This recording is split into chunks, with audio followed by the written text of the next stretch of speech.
Assalamu alaikum. Welcome in the class of special topics, and today the topic of discussion is Langmuir adsorption isotherm. Langmuir adsorption isotherm. Why there is need of another adsorption isotherm? As a result of failure of Freundlich isotherm at high pressure in 1916, Langmuir introduced a new concept involving chemical forces. अच्छा, अब जो फ्रियोनलिक का adsorption isotherm है basically वो base करता है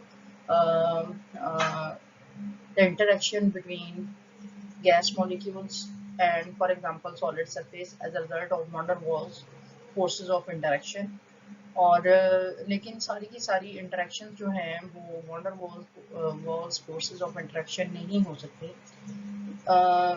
There are also other forces involved and one such force is chemical force.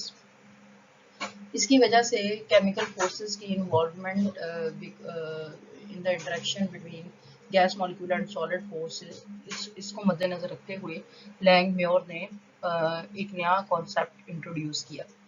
He derived a mathematical equation for adsorption based on kinetic theory of gases.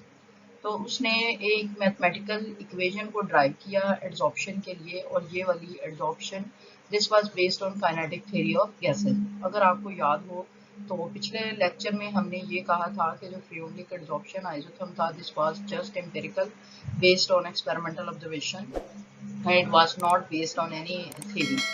तो अब फ्रियोनलिक ने ये भी कमी जो थी उसमें वो दूर की और उसको ये जो अपना एड्सॉर्प्शन आइसोथर्म है उसको उसने बेस किया काइनेटिक थ्योरी ऑफ गैसेस पे और इस इक्वेशन को नाम दिया गया Langmuir adsorption isotherm.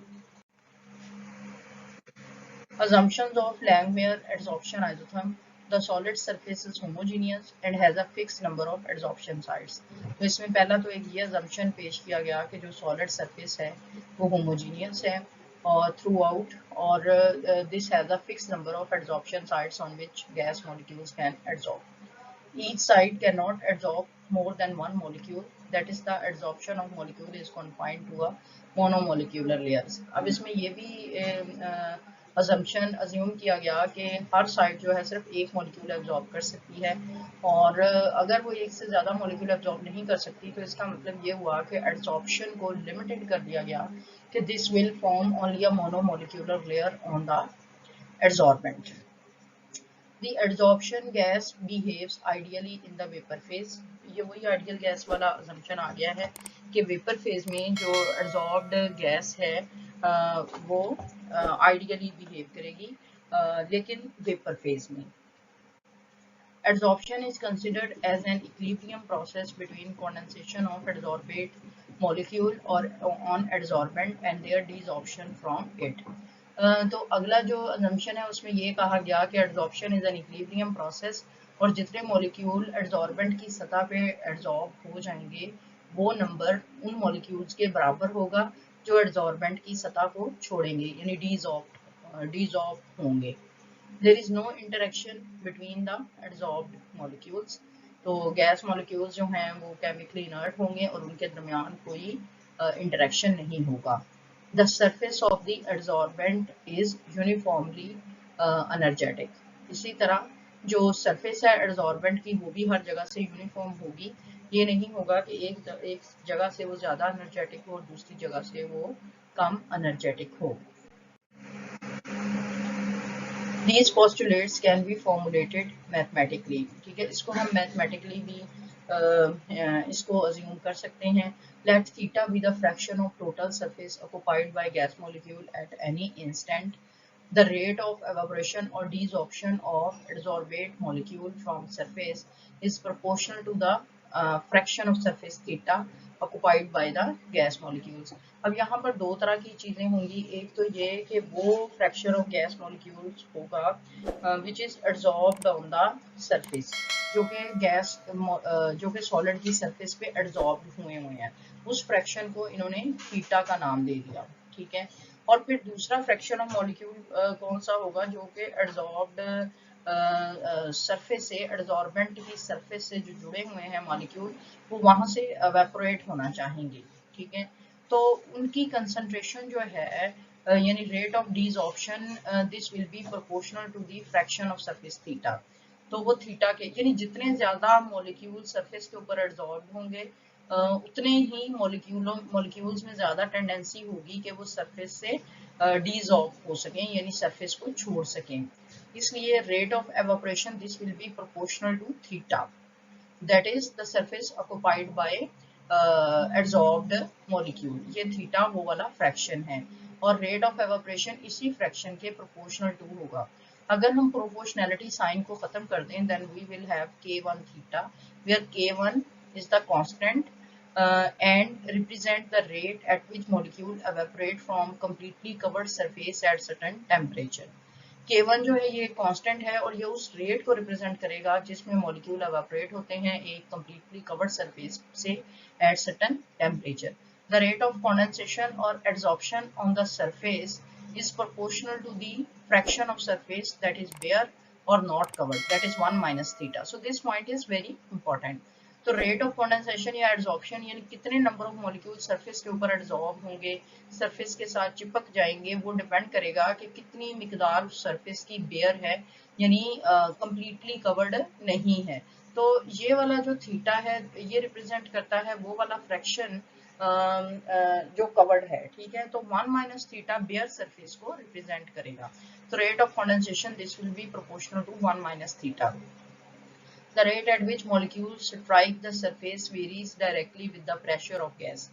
अब एक और point which is quite important कि प्रेशर जितना हम गैस के ऊपर प्रेशर डालेंगे गैस के मॉलिक्यूल उतनी ही तेज रफ्तारी से सरफेस के साथ टकराएंगी।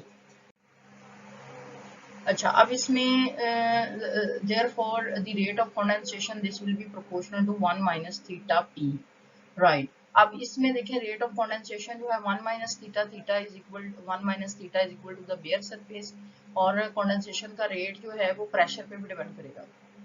प्रेशर जो है जितना ज्यादा होगा रेट ऑफ कंडेंसेशन उतना ही ज्यादा होगा। तो रेट ऑफ कंडेंसेशन जो है वो दो फैक्टर्स के प्रोपोर्शनल होगा, एक bare surface which is equal to 1 minus theta और दूसरा pressure.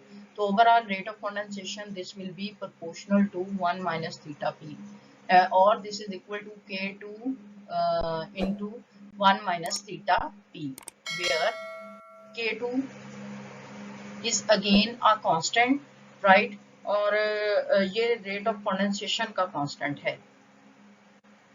At equilibrium the rate of condensation equals the rate of evaporation, ठीक है। इक्विलिब्रियम पे क्या होगा, जो रेट ऑफ कंडेंसेशन है वो रेट ऑफ एवापोरेशन के बराबर आ जाएगा।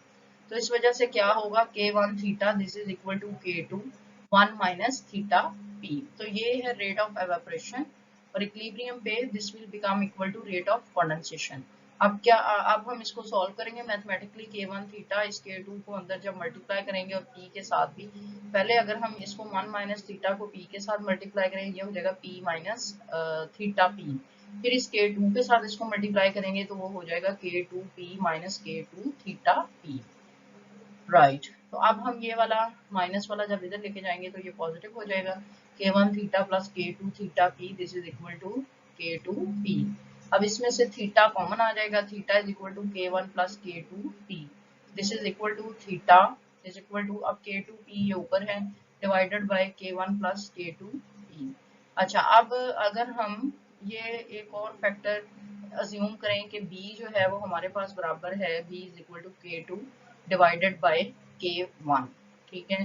तो अब हर जगह पे हम k2 डिवाइडेड बाय k1 की जगह b का फैक्टर जो है वो लगा देंगे, ठीक है।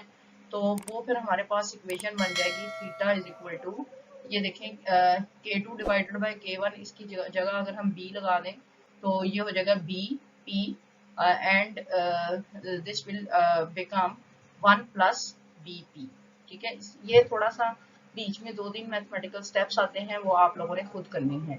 तो थीटा जो है this will become equal to bp divided by 1 plus bp, this is called Langmuir adsorption isotherm। Another form of Langmuir adsorption isotherm is p divided by y is equal to 1 over a plus b over a p, और इसमें हम assume कर लेते हैं y is equal to x divided by n के, ठीक है। तो अब इसमें देखें कि this is again an equation of straight line.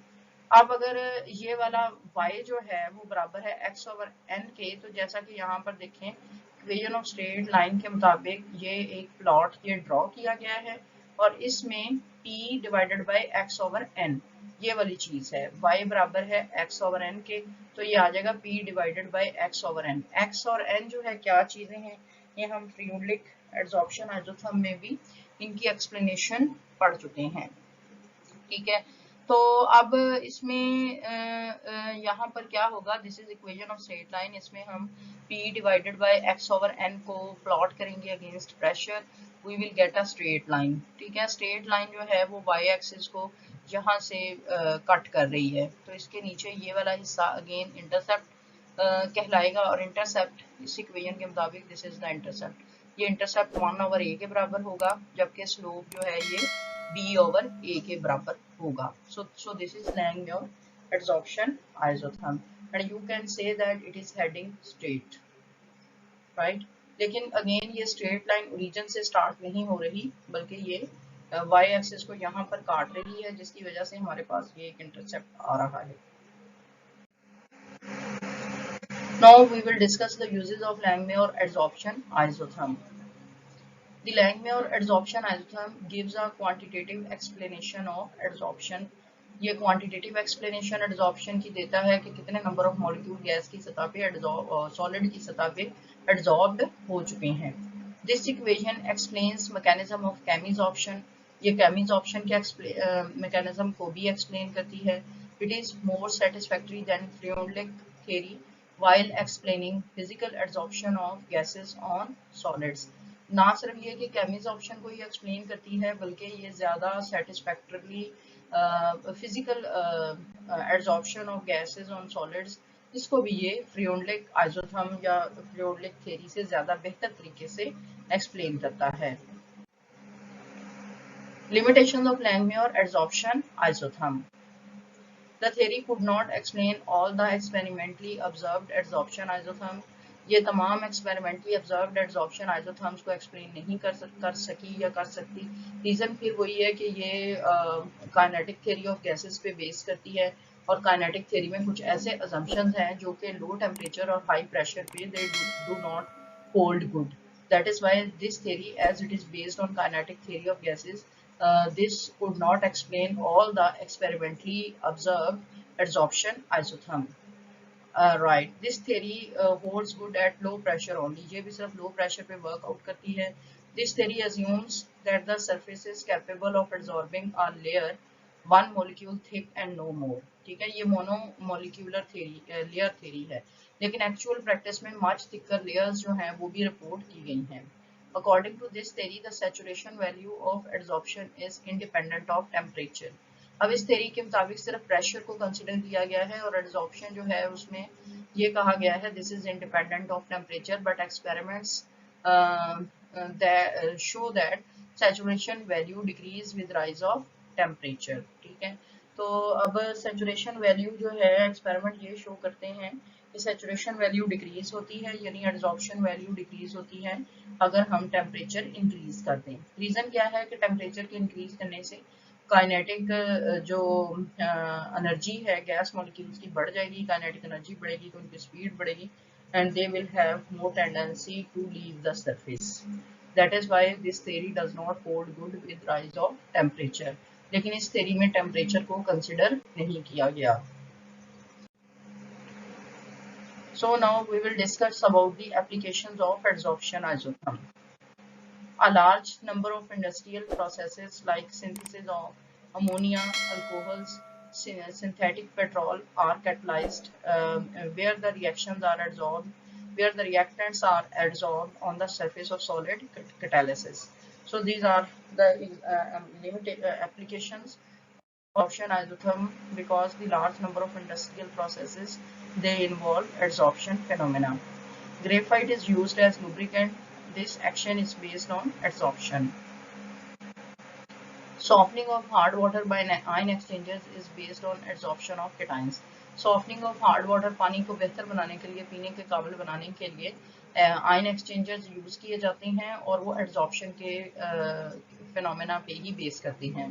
Removal of colouring materials from various types of solution bye charcoal is another example of adsorption.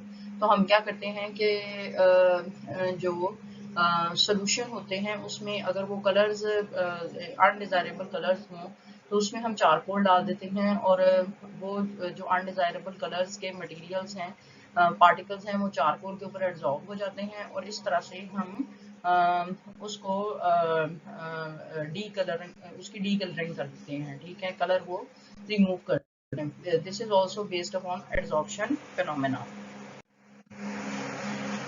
Most of the drugs functions through adsorption on body tissues and germs. So this is also function of drug. This is also an adsorption phenomena. In order to retard the evaporation of water, a monolayer of suitable substance is deposited on the surface of water in a lake. Right. तो अब पानी को conserve करने के लिए, conservation of water के लिए एक मोनोलेयर किसी भी सुटेबल सब्सटेंस की अगर लेक में फॉर एग्जांपल उसके ऊपर बिछा दें तो उससे क्या होगा कि फर्दर एवापोरेशन ऑफ वाटर रुक जाएगी और इस तरह से हम पानी को कंजर्व कर सकेंगे। Chromatography, a powerful and versatile technique used in separating and analyzing minute quantities of component from a mixture. This is also based on adsorption. Yes, chromatography जो है this is a powerful technique है जिसमें जिसको use किया जाता है separate करने के लिए और एनालाइज करने के लिए कम से कम मिकदार मिक्सचर के कंपोनेंट्स की, ठीक है, और this is also based upon adsorption. In curing diseases, some drugs are adsorbed on germs. Wow, this is great actually. तो डिजीज को क्योर करने के लिए ड्रग्स जो है वो इटसेल्फ जर्म के ऊपर ही एब्जॉर्ब हो जाती है और उसके फंक्शन को कैंसिल कर देती है, राइट। तो so these are the application of adsorption and we will end up this lecture, and in the next lecture we will meet with another topic. Till then, Hafiz.